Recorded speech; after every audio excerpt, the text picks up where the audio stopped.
Wow, who could have seen that coming? Rajasthan Royals have folded up for 59 all-out in 10.3 overs, the second fastest any team has ever been bundled out in IPL history. Royal Challengers Bangalore, whose score of 170, we wondered how high or low it is. Well, proved to be too high. They won by 112, a result that throws the table open, that sees them catapult like you wouldn't imagine, especially on that net run rate tab, which we'll bring you soon, which leaves us with a lot of questions to ask on Visit Saudi presents ESPN Cricket for T20 Timeout in the company of Ian Bishop and Deep Dasgupta. Which of you wants to take first strike on explaining what we've witnessed? Bishop, over to you. No, I find it amazing in many ways, and most of all because of the level of performance that Rajasthan had in the previous game, which seemed to almost be an optimum level performance after the disappointment of 3 games ago to this batting performance. I know the wicket was challenging, and at the halfway mark, Matt and I both sat, and I'm sure Deep would have thought, yeah, RCB have the edge. But the magnitude of this victory has got to hurt deeply for Rajasthan, I would think. Yeah, absolutely. Obviously, it was a must-win game. Now they can only go up to 14. Not just that, but the way, again, they lost that game. For RCB, this is a huge game. I mean, from what, minus 0.4 or something, they've gone up to plus 0.12 or 1.7, something on those lines. So, I mean, this is a huge break for RCB. There you go. Bangalore now plus 0.16. That's in the positive. I think that's the first time they're in the positive as far as net run rate is concerned this season.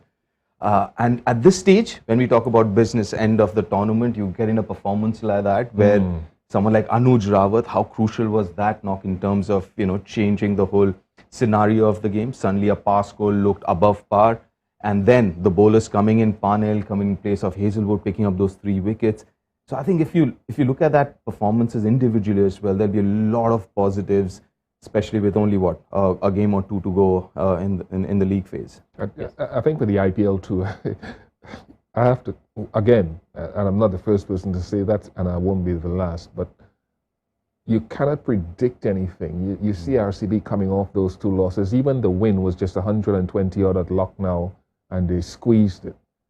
To this level of bowling performance, I mean, Siraj back to some of his form, Parnell coming in, but to go from here to there, and for Rajasthan to go from here to there is just such a wildly unpredictable IPL. Great for viewers, happy for the teams, some of them anyway.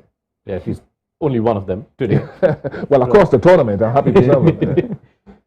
Yeah, so just so much to unpack. Let's begin with the bowling. Wayne Parnell comes in for Josh Hazelwood, which we knew was such a major move. Hazelwood, for whatever a delayed start and however hot and cold he may have blown so far, is your gun bowler. But Wayne Parnell comes in, takes 3 for 10 with the wickets of Butler, Sampson and Root.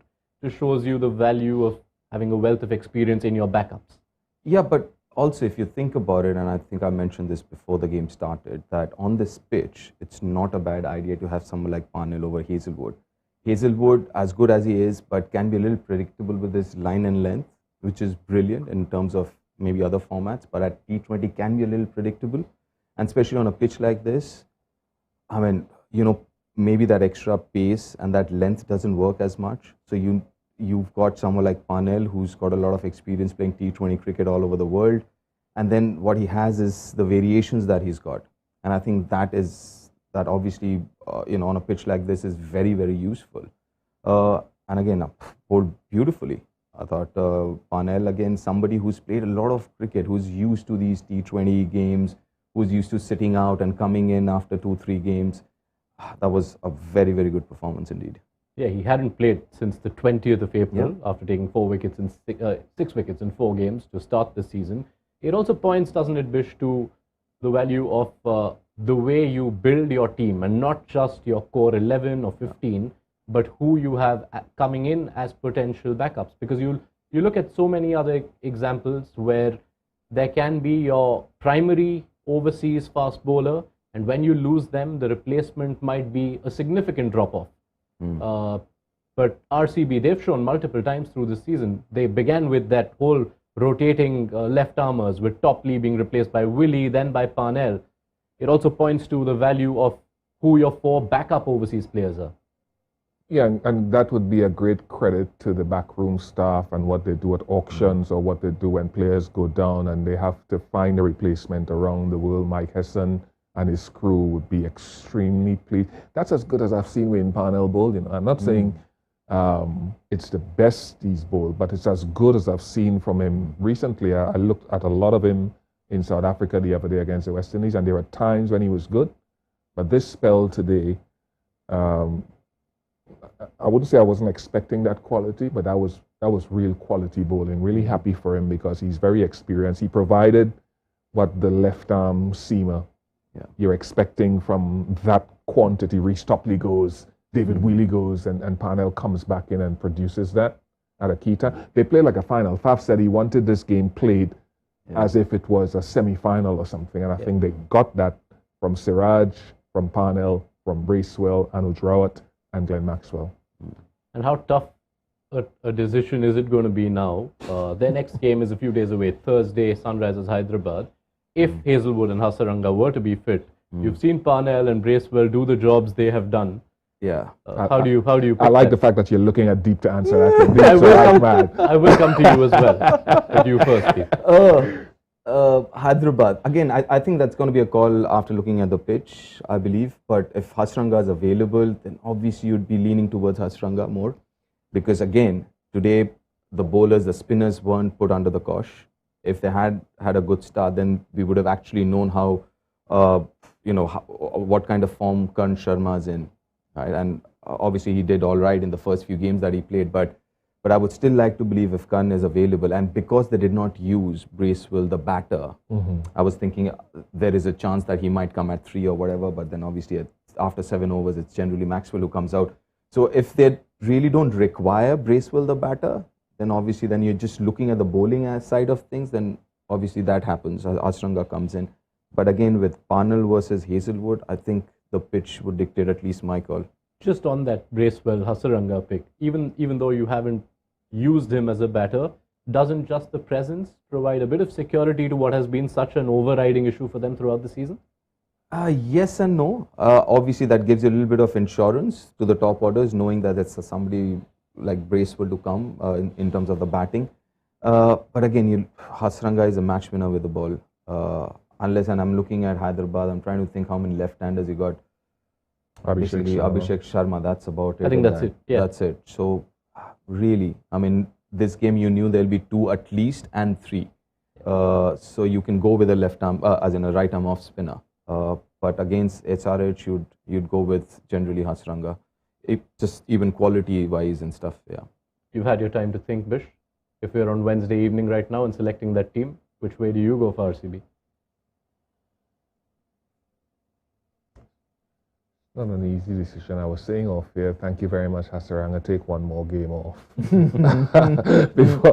before we came on here. And I'm tending to lean towards that, just because the synergy of what is happening. And I understand the matchups are a really good point, though, and the pitch. We did say before that I'd look at the pitch before we came on here, before I made that decision. But the right-handedness, yeah, I think it's a fair point that might sway me the other way.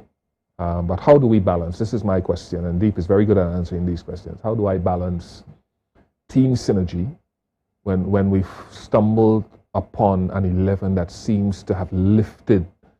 I'm all right. Hazelwood can hold on. Parnell deserves to play. Not moving Parnell anyway. Against that matchup, if you think it's a matchup with all the righties, what's the defining? I mean, a point that you touched upon a while ago, I mean, this has been a tournament where, you can't really point to a particular thing and say, this has worked, and I'm going to stick with it. So I think it just boils down to game, and also the big thing would be the communication inside the team. How do you communicate to someone like Bracewell that, even you had a good game, but Hasranga is our first preference and we're going to stick with it. I think that communication within the group becomes very important. As long as you're honest with a player and you're upfront and say this was the plan, and you you sure that the players are aware of it as well. I think it's comparatively easier because I'm sure everyone would want the best playing 11 to play for that particular game, and as long as a coaching unit you're honest with the players, I think it should be all right. And to be honest, I mean, that's my thing. If they had two left-handers, I would have thought about it. With Hasranga and only one left-hander, I'd still go with Hasranga. And Hyderabad is a fairly big ground as well, to be honest. I mean, he swayed me. He swayed me. He swayed me. Correct. If they get up there and it looks grippy, for all of those reasons, I'd edge towards Hasranga. Well done. Good convincing job. Tough as that decision will be for RCB whenever they have to take it, I can't help but imagine how easy it's going to be to communicate within that Rajasthan Royals camp after a batting effort of this sort. Because you have to feel for them. With whatever we assessed of the surface, you felt you would have had to go hard, which is what Sanju Samson has said in his post-match comments, that we had to go hard in the power play. But how do you rate that innings? I thought they had to go hard, but they could have taken a couple of overs extra, I'd say. Listen up, if I was thinking during that half time, what would be a good power play score? I was looking at 45 for 1, 50 for 1. And knowing the fact that you've got, as in RR's got, better spinners than RCB for this game. So you know that there are spinners who haven't played a lot of games. They would be under pressure as well, individually, those RCB bowlers. So I thought they were all right. I mean, it was an above par score. They would have been happy if it was around 155, 160, 171, maybe 10, 15 runs more. But then I thought they could have been a little more aware of the other things to come in the middle overs. Because first over, I can understand Jaiswal plays the way, I mean, that's how he's played right through this tournament. So you can't really fault with how he got out. But someone like Sanju, and more so because Sanju's been keeping wickets, so he should have a fair idea of the pace and bounce of that pitch. So I thought it was a little too early. Same with Joss Butler as well. If they had somehow managed to get through that first 6 overs, because they are good players against spin, and also the fact that the 4 and 5, Hetma is very good in the last 5-7 overs of an innings, the back end. But you can't expect Hetma to come in the 7th, 8th over and do what he does so well, and he's done it right through this tournament. So somewhere I thought they kind of, they could have taken it a little easy. You have to think in particular, Bish, not wanting to put the spotlight on one player, but when you've lost your openers, both for Ducks, with the kind of impact they've had through the season, you're leading the side, you know that you're not the deepest batting lineup. How do you put Sanju Samson's shot selection, in the context of where the game was and where he could have taken it, knowing fully well his ability to change it later in the innings as well? Yeah, I'm not going to sit here because I think we've talked a lot about the game moving forward, and being aggressive is a better option than being defensive. Jaiswal, I wouldn't blame Jaiswal, and that's he's been given the license to play that way. Butler's delivery was there to try to take. If we look back at it, his execution wasn't great. And we talked him into naught anyway, given the dissection of his second innings batting. And I joked about that. He wouldn't get a run today. He didn't. Sanju is the one that, as leader, he will look back and say, could I have given maybe a different execution of that type of delivery, given that those 2 wickets before, Joe Root was soft dismissal. I think credit to the bowler, and Devdutt Padikkal again, soft dismissal. So I think 3 shots there that you have to look back and say, we could have done better. And the ball wasn't coming on, so you could understand just sort of going for it, but not being able to get the rhythm into that shot. It wasn't a great delivery, to be fair. The other 3, though. Quite the forgettable batting effort for Rajasthan Royals, and you just bring up that points table again to just re-emphasize how much of a dent this is. They started the day with a net run rate that was plus 0.6. It goes down to 0.14. Bangalore were at the other end at negative 0.3, and they are now plus 0.166. They have overtaken Rajasthan on net run rate, and now Rajasthan just have the 1 game left, which is against Yeah. Punjab in Dharamsala on Friday. Already feels like It's There's not a difficult. chance. 14, yeah. 14 looks very difficult. With Lucknow winning yesterday, CSK where they are, and GT where they are. I mean, you've got to get 15 plus. And I don't think 14 would be enough to qualify. How would I reflect on the season though if I'm Rajasthan and this Yeah. doesn't happen to me? Given I was a finalist last year, given the construct of my team with not a bad cadre of guys to have, and I don't get to the playoff at the halfway mark. They were on top of the table for much of the first half of the tournament. Four wins in Yeah. the first 5, and then they've slid to where Then they have. lost 5 out of 6 after that. Correct. No, that's hard for me to stomach if I'm in the Yeah. dressing room. I'm being honest, that's hard for me to accept if this. That also has kind of coincided with Josh not getting runs, Yeah. Sanju not getting runs, and that middle order. They've got to seriously think about Padikkal, who's not a number 4 batter. Right. He's a top order batter. I think he got a 50 this season batting at 3. Yeah. Uh, In the reverse fixture. yeah, against RCB. exactly. So, I mean, they've got to seriously think about that. That middle order, which actually has not fired. So, basically, it's been Yashasvi Jaiswal who's been carrying them. Josh, the first half of the season, and obviously a couple of games ago, he got a 94 that they won. And Sanju, it has been not that great a season for Sanju either with the bat.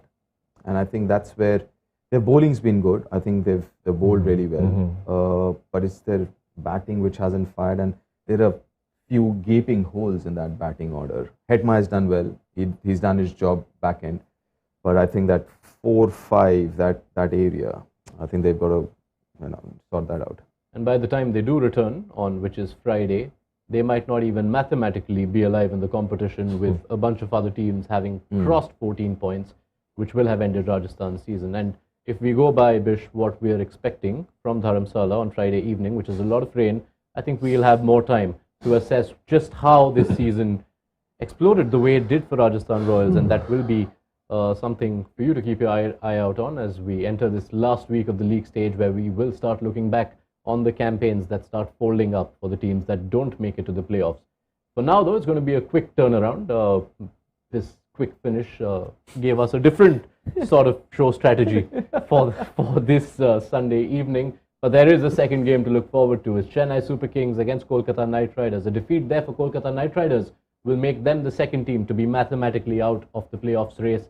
Build up for that comes in just about 15 minutes from now. Be sure to join us after the toss. In the meantime, you can hop across to the ESPN Cricinfo mobile app to find out what Sanju Samson had to say about that disappointing defeat, what Faf du Plessis had to say, all the comments, all the thoughts and analysis from RCB is up there. We'll be back in just about 15 minutes from now on Visit Saudi presents ESPN Cricinfo T20 Timeout.